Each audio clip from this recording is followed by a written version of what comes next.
கடந்த 5 நாட்களாக வானம் தெளிவாக இருந்த காஷ்மீரில் ஞாயிறன்று மீண்டும் மழை கொட்ட துவங்கியது. ஏற்கனவே வெள்ளத்தில் சிக்கி தத்தளிக்கும் மக்கள் புது மழை பொழிவால் பீதியில் உறைந்து போயுள்ளனர். ஜம்மு காஷ்மீரில் இம்மாத துவக்கத்தில் ஒரு வாரத்துக்கும் மேலாக பேய் மழை கொட்டி தீர்த்தது.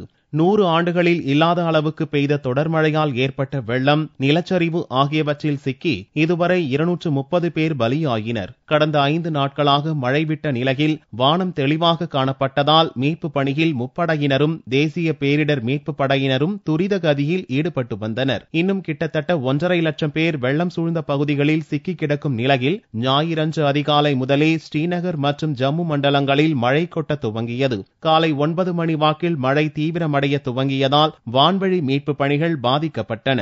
1 மணி நேரத்தில் மழை விட்டதும் ஹெலிகாப்டர்கள், விமானங்கள் மூலம் மீட்பு பணிகள் துவங்கின. அதே நேரத்தில் வெள்ளத்தில் சிக்கியவர்களை படகுகள் மூலம் மீட்கும் பணி தொடர்ந்து தங்கு தடையின்றி நடந்து வருகிறது. ஞாயிறன்று திடீரென மழை பெய்ய துவங்கியதால் ஏற்கனவே வெள்ளத்தில் சிக்கி தத்தளித்து வரும் மக்கள் கடும் அச்சத்தில் உறைந்து போயுள்ளனர். ஞாயிறு மட்டுமின்றி திங்கட்கிழமையும் மழை பெய்யக்கூடும் என்று வானிலை ஆய்வு மையம் அறிவித்துள்ளதால் புதிதாக பல இடங்களில் வெள்ளப்பெருக்கு ஏற்படக்கூடும் என்ற அச்சமும் நிலவுகிறது. வீடுகளில் வெள்ளம் புகுந்த நிலையில் சாலையில் டென்ட் போட்டு குடியிருந்து வரும் பல்லாயிரக்கணக்கான மக்களுக்கு புதிய சிக்கல் ஏற்பட்டுள்ளது.